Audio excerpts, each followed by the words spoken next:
the volcano scream heard 3,000 miles away. In 1883, the world did not just hear a volcano erupt. It heard it scream with a force so violent it shattered sailors' eardrums 40 miles away. But did you know this noise was so powerful it was mistaken for cannon fire 3,000 miles away, ringing the atmosphere like a colossal bell? It is the loudest sound in recorded history. Stick with us, because today we are uncovering the terrifying true story of the Krakatoa eruption. Welcome to We Are Baby Boomers. If you love uncovering the secrets of the past, please hit that like button and subscribe right now. It really helps us keep these memories alive. The sound heard 3,000 miles away. Picture this. It is the morning of August 27th, 1883. The humid, tropical air of the Sunda Strait, a vital shipping lane separating the lush Indonesian islands of Java and Sumatra, hangs thick, heavy, and unnervingly still. A deep sense of dread permeates the unnatural, perpetual twilight caused by months of volcanic ashfall. The sun is a pale, sickly disk in a sky that has forgotten its blue. On the volcanic island of Krakatoa, a geological drama that has been building for months is about to reach its terrifying, world-altering peak. At exactly 10:02 a.m. local time, the third and most colossal of the day, explosions happens. But to simply call this an explosion is a profound understatement. It is a physical rupture in the very fabric of the atmosphere, an event that momentarily breaks the laws of physics as we experience them. To truly grasp what that means, you have to forget our normal, everyday sense of hearing. Sound is vibration, a wave traveling through a medium, but there are physical limits to this process.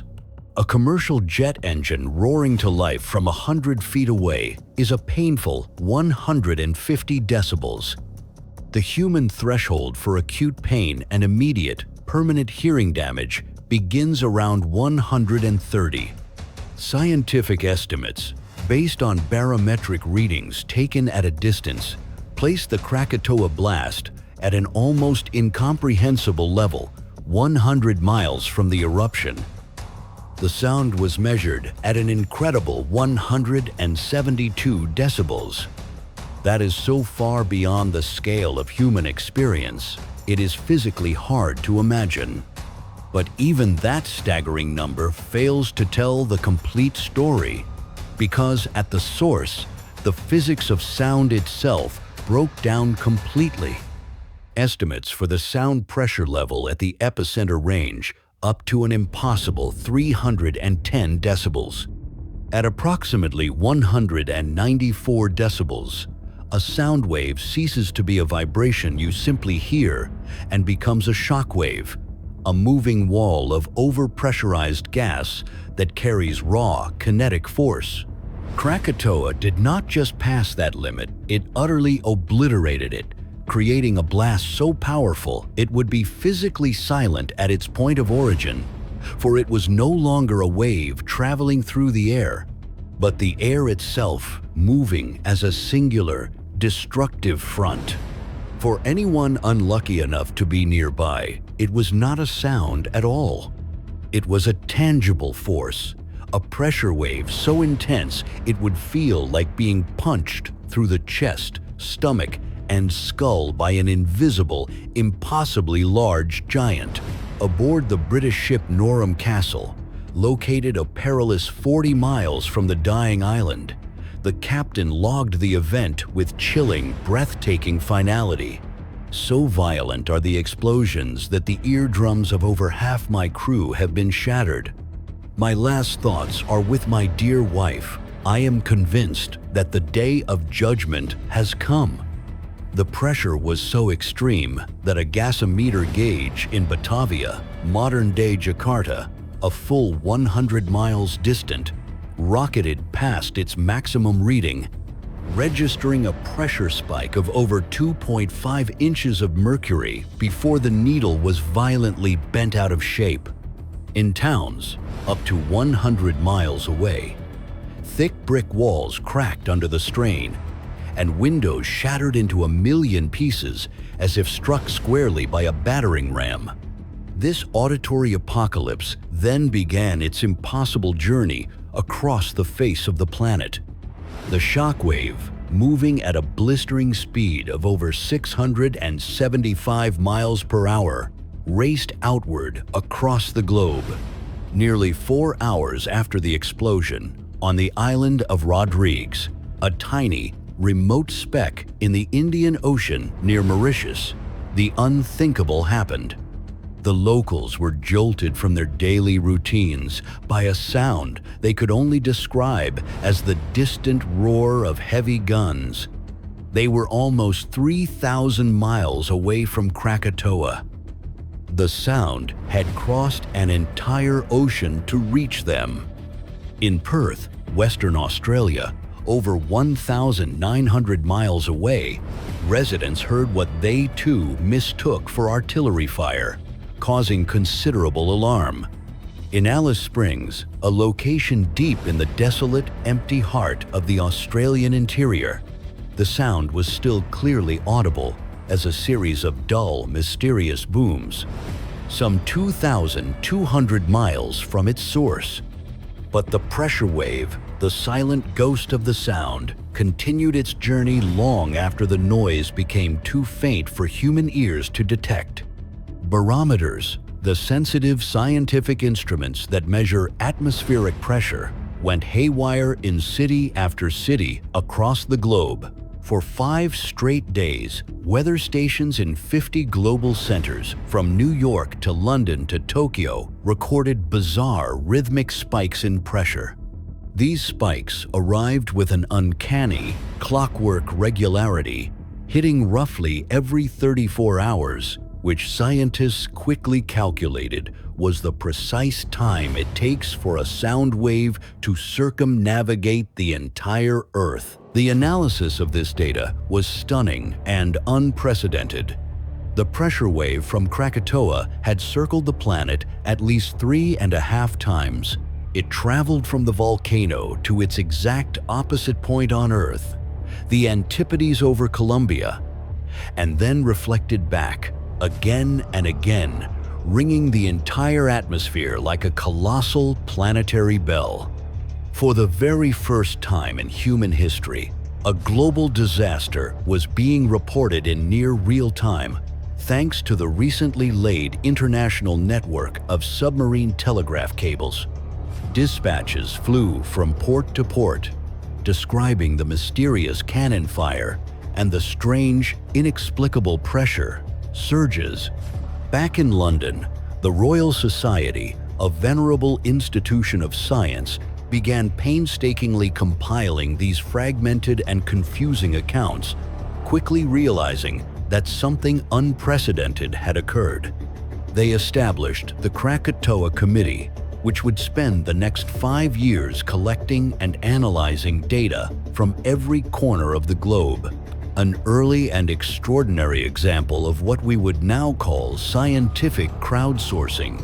Their final, exhaustive 494-page report was a masterpiece of collaborative science that laid the essential groundwork for modern volcanology.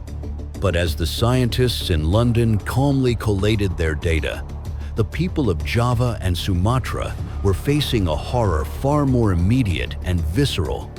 The volcano-deafening scream was just the overture. The true killer was already on its way. The warning signs, earthquakes and ash. The cataclysm of August 1883 did not come from a clear blue sky. The mountain had been screaming its warnings for months, but few were able to understand the terrifying language it was speaking. Krakatoa was not a single monolithic peak, but a cluster of 3 distinct volcanic cones that had merged over millennia to form a single uninhabited island. It had lain quiet for 2 centuries, considered by most locals and the Dutch colonists to be dormant, perhaps even entirely extinct, a green, jungle-clad landmark in the busy strait. That comfortable and dangerous illusion was shattered on May 20th, 1883. The northernmost cone, Perboatan, coughed violently and suddenly back to life. A German warship captain passing through the strait documented a staggering cloud of ash and steam billowing an incredible 6 miles into the sky, a dark, menacing pillar against the otherwise tranquil tropical blue. The explosions were loud enough to be heard clearly in Batavia. 100 miles away, where they rattled windows and doors, a first nervous tremor of the unimaginable violence to come. But this was the Ring of Fire, a region well accustomed to the earth grumblings and frequent tantrums. Instead of widespread panic, the initial eruptions sparked a morbid and fatal curiosity. Sightseeing boats filled with European colonists and locals made festive day trips to marvel at the raw spectacle, watching the fiery mountain display its awesome power from what they naively believed was a safe distance. By mid-June, the spectacular show took a much darker and more ominous turn. On June 16th, a second, more powerful series of blasts shook the entire region, signaling a dramatic escalation. A thick, black cloud of choking ash and sulfurous gas descended upon the area, hiding the island completely from view for 5 long, anxious days. When the air finally cleared on June 24th, observers standing on the coasts of Java and Sumatra were shocked by what they saw. The summit of the Perboatan cone, the very source of the May eruption, was simply gone. It had been completely obliterated in the preceding fury. The warning signs now became impossible to ignore. Eruptions grew more frequent, more violent, more insistent. Earthquakes became a daily, deeply unsettling reality for those living on the nearby coastlines, a constant reminder of the unstable power churning beneath them. Along the shores of Java and Sumatra, strange and ominous things began to happen. Tides became erratic and completely unpredictable, rising and falling with no discernible pattern. Wells that had been reliable sources of fresh water for generations suddenly ran dry. The sea itself transformed into a treacherous minefield of floating pumice rock. Fishermen returned to port with tales of vast rafts of this porous, lightweight volcanic stone, some stretching for miles, choking harbors and making navigation a perilous and uncertain gamble. The final, terrifying escalation began on Sunday, August 26th. At 1 p.m., the explosions became continuous. A deafening, unrelenting roar that was punctuated by massive, earth-shaking blasts every 10 minutes. The eruption column of ash and superheated gas climbed to an astonishing 17 miles high, punching straight through the lower atmosphere and blotting out the sun entirely. A sickly, perpetual, and suffocating twilight fell over the entire region, plunging midday into a profound darkness. Then, Krakatoa unleashed a new and terrifying weapon from its arsenal: pyroclastic flows. These are not lava. They are far, far deadlier. A pyroclastic flow is a superheated, fast-moving avalanche of incandescent gas, ash, and rock, traveling at hundreds of miles per hour and incinerating absolutely everything in its path. These glowing, turbulent clouds surged from the volcano collapsing flanks. They were so intensely hot and moved with such tremendous momentum that they did not stop at the coastline. They raced across the very surface of the sea itself, riding on a cushion of steam they generated by flash boiling the water below them. The flows slammed into the Sumatran coast more than 25 miles away. In the village of Ketimbang, nearly 1,000 people were burned to death by what horrified survivors could only describe with abject terror as the burning ashes. Aboard ships caught in the strait, crews fought desperately for their lives against not just the constant hail of hot pumice and heavy ash, but also against gale-force winds generated by the sheer force of the eruption itself. From the port of Angers on the Javanese coast, a telegraph operator sent one last frantic message to the outside world. The mountain was roaring like a captured beast, the sky was completely dark, and the earth would not stop shaking. Then, the line went dead. The warnings had run their course. The stage was set for the final, world-shattering act. An island detonates. The dawn of Monday, August 27th, 1883, brought no light, only a deeper, more terrifying, and absolute darkness. The world was shrouded in a thick, choking blanket of ash. Krakatoa was now in its final death throes, convulsing with a fury that seemed to defy the very laws of nature. A series of 4 cataclysmic explosions began, each one a hammer blow against the planet itself. The first came at 5:30 a.m., originating from the Perbowitan Cone and launching its own deadly tsunami towards the coast. The second followed shortly after at 6:44 a.m., this time from the Dannon Cone, generating another massive wave that spread both east and west. At 10:02 a.m., the main event arrived. This was the third, climactic explosion, the blast that would enter history books, the sound that would be heard 3,000 miles away. It is widely and scientifically considered the loudest sound ever recorded by human instruments. But Krakatoa did not just erupt, it detonated. The total energy released by this single catastrophic blast has been estimated to be the equivalent of 200 megatons of TNT. That is approximately 13,000 times more powerful than the atomic bomb that destroyed Hiroshima, and a staggering 4 times mightier than the Tsar Bomba, the largest and most destructive nuclear weapon ever tested by humanity. So what could possibly cause such an apocalyptic, planet-altering blast? For months, the volcano had been ejecting colossal amounts of magma, steadily emptying the massive chamber deep beneath the earth crust that supported the immense weight of the island 3 cones. The roof of this now hollowed-out chamber became catastrophically unstable.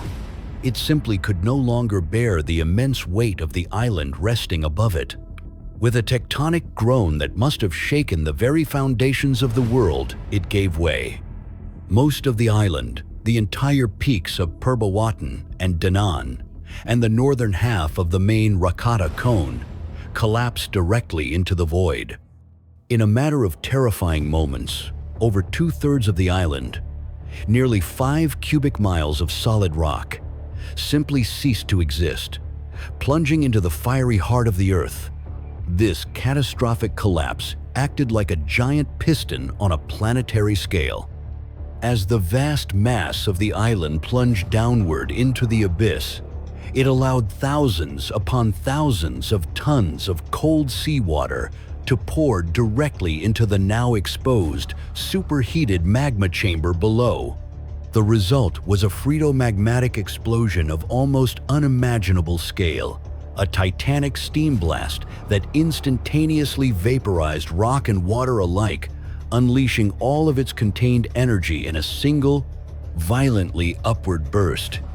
This was the planet ultimate pressure cooker explosion.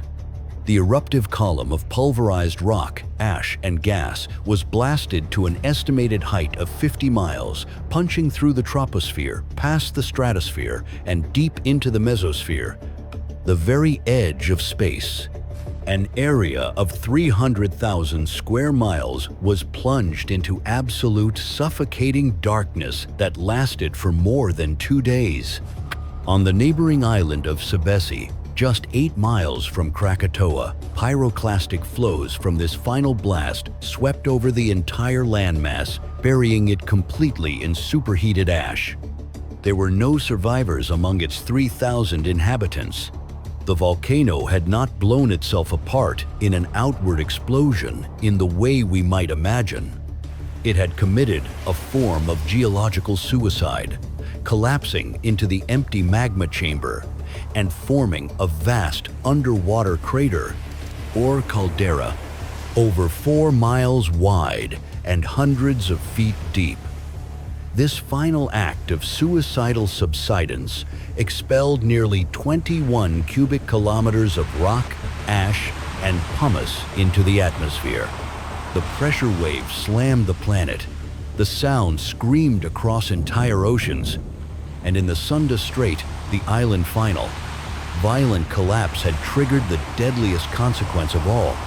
The sea itself was about to become the instrument of execution. If you are finding the story of Krakatoa fascinating so far, please hit that like button and subscribe to We Are Baby Boomers. It really supports the channel. Now, let us continue with the story. The tsunami, the real killer. While the sound of the explosion made its impossible journey around the world, and the fine volcanic ash began its slow, deliberate dance through the stratosphere, the real, immediate, and brutal devastation was unfolding in the Sunda Strait. The catastrophic collapse of Krakatoa into its own magma chamber displaced a monumental volume of water, creating a series of colossal tsunamis.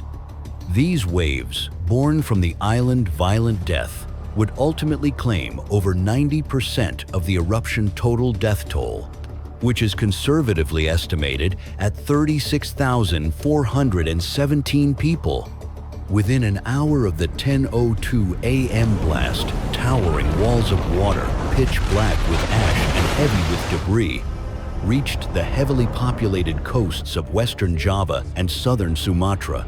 Survivors who witnessed the wave approach and somehow lived to tell the tale described it not as a breaking surf wave, but as a great black thing, a silent, rapidly rising mountain of water moving with an unstoppable and terrifying force. Near the source, the waves reached a horrifying height of 120 feet, which is about 37 meters. In the town of Merak, which sat at the head of a funnel-shaped bay, the local topography amplified the wave power to an even more monstrous scale.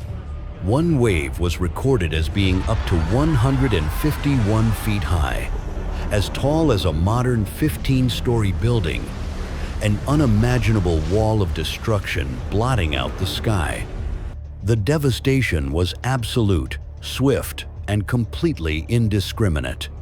The tsunami obliterated 165 coastal villages and towns, washing them so cleanly from the face of the earth that in many cases, no trace of them whatsoever remained. In Anjar, the bustling port town where the Telegraph had gone silent the day before, a 10-meter wave simply erased the settlement from existence. The tsunami power was so immense it defied all belief. It picked up the Dutch warship, the Baru, which was anchored in the port of Telok Betong, carried it nearly 2 miles inland, and deposited its massive iron hulk in a forest 30 feet above sea level. Her entire crew of 28 was lost. The crew of another steamer watched in utter horror as the sea consumed the nearby town of Telok Betong, where the busy town and its lighthouse had stood just moments before. There was now only the open, churning, debris-filled sea. The waves did not just crash upon the coast. They charged inland with ferocious, unrelenting energy, surging up rivers and flooding vast swaths of the landscape for miles. Their power was so great that massive coral blocks, some weighing up to 600 tons, were torn from the seabed and hurled ashore like mere pebbles. The phenomenon was made even more chaotic and hellish by the pyroclastic flows from the volcano continuing to hit the water, generating their own localized tsunamis in a horrific maelstrom of fire, boiling ash, and floodwater. The tsunami pulse was so powerful it was recorded on tide gauges across the entire globe. Small but distinct waves were detected as far away as the Hawaiian Islands and the Pacific coast of South America. Ships anchored in the harbors of South Africa, thousands of miles away, rocked violently as the waves passed silently beneath them. For months after the eruption, the Indian Ocean became a vast, floating graveyard. The sea, slowly, reluctantly, gave up its dead. Up to a year later, human skeletons, entangled with strange rafts of volcanic pumice, washed up on the beaches of Zanzibar, on the far-off east coast of Africa, a silent, grim testament to the thousands who had been swept out to sea, their final resting place an entire ocean. The global aftermath, red skies, and climate drop. By the morning of August 28th, Krakatoa had fallen silent. The screaming was over. The island was gone. But the planet itself was just beginning to feel the widespread and lingering consequences of the eruption. The final blast had injected a massive veil of ash and an estimated 20 million tons of sulfur dioxide gas high into the stratosphere, an atmospheric layer far above any cleansing rains. This vast, invisible cloud of aerosols began to spread, carried by high-altitude winds around the entire globe. The first and most immediately visible effect was the sunsets. For the next 3 years, skies worldwide were painted with spectacular and often deeply eerie colors. The fine volcanic aerosols were exceptionally good at scattering the sun-blue light, allowing the longer wavelengths of red and orange to dominate the sky, especially at dawn and dusk. The afterglows were so intensely vivid and fiery that in cities like New York and London, fire engines were repeatedly called out to quench what appeared to be a massive, distant fire raging on the horizon. Many art historians believe these unforgettable volcanic sunsets were the direct inspiration for the blood-red, swirling, apocalyptic sky in Edvard Munch's iconic painting, The Scream. The artist himself described walking at sunset when the sky suddenly turned blood red. There was blood and tongues of fire over the blue-black fjord and city.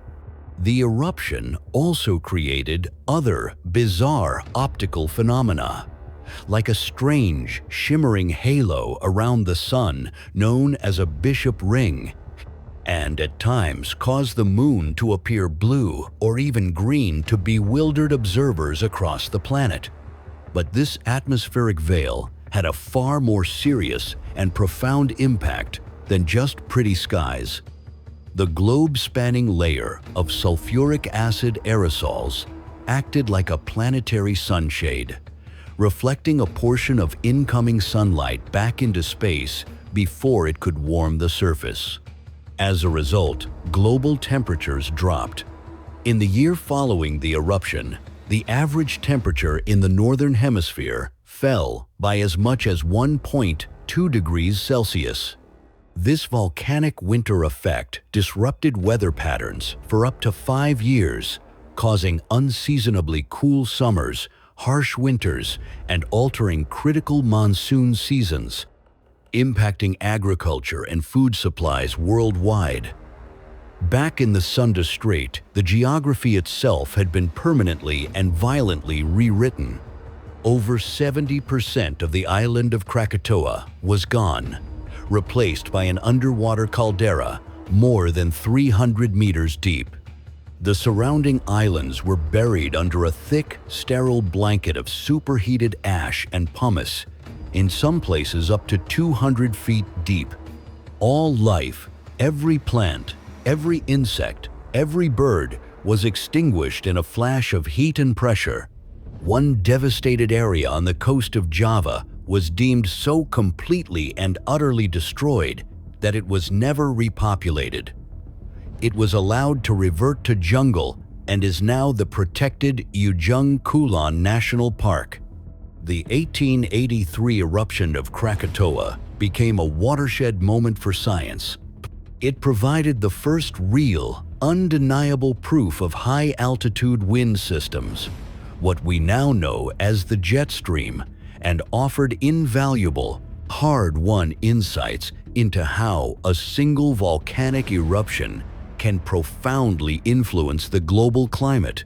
The planet had screamed, and for the first time, science was truly and globally listening. A smoking reminder: could it happen again? For 44 years, the site of Krakatoa remained a void in the sea, a submerged tomb where a mountain once stood. But the immense geological forces that built the original volcano were not dead. They were merely sleeping. In December 1927, fishermen in the Sunda Strait reported seeing plumes of steam and debris rising from the center of the old caldera. A new volcano was being born from the ruins of the old one. By 1930, a permanent island had breached the surface of the sea, and it was given a fitting, ominous name: Anak Krakatau, the child of Krakatoa. For the next several decades, Anak Krakatau grew with astonishing speed, at an average rate of 16 to 25 feet per year, building a new cone of ash and lava in the heart of its parent watery grave. It became a perfect living laboratory for scientists studying how life colonizes a sterile landscape and how volcanoes evolve over time. Then, on December 22, 2018, the child proved it had inherited its parent's deadly and unpredictable temperament. Without a dramatic explosive warning, a large portion of the volcano's unstable western flank collapsed into the sea. This underwater landslide generated a devastating tsunami that struck the coasts of Java and Sumatra with almost no warning in the dead of night, killing over 430 people and injuring thousands more. The volcano lost 2/3 of its volume and height. In the event, a terrifying and tragic modern echo of the 1883 collapse. So, could an event on the colossal scale of 1883 happen again? The short, unsettling answer from volcanologists is yes. The entire volcanic system is fundamentally unstable. As of late 2025, its activity is relatively calm, with Indonesian authorities maintaining a level 2 or alert status, which advises people to stay clear of a 2-kilometer radius around the active crater. But the 2018 collapse was a brutal and stark reminder that even a much smaller event can be incredibly deadly in this densely populated region. A future eruption on the colossal scale of 1883 is entirely within the realm of geological possibility. The story of Krakatoa is a humbling and terrifying testament to the raw, untamable power slumbering just beneath our feet. Today, we have an arsenal of technology they lacked in 1883: satellite monitoring, GPS stations that can detect ground deformation to the millimeter, and seismic sensors that listen for the slightest tremor. In fact, after the 2018 collapse, retrospective analysis of satellite data revealed the volcano flank had been slowly, almost imperceptibly, creeping for months. A critical warning sign only visible in hindsight. We can never stop these geological forces, but we can learn to listen more closely to their faintest whispers and to respect their immutable, timeless warnings. Because as Krakatoa continues to rebuild itself from the ashes of its parent, it serves as a constant, smoking reminder that in the long run, Mother Nature always and without fail gets the last word.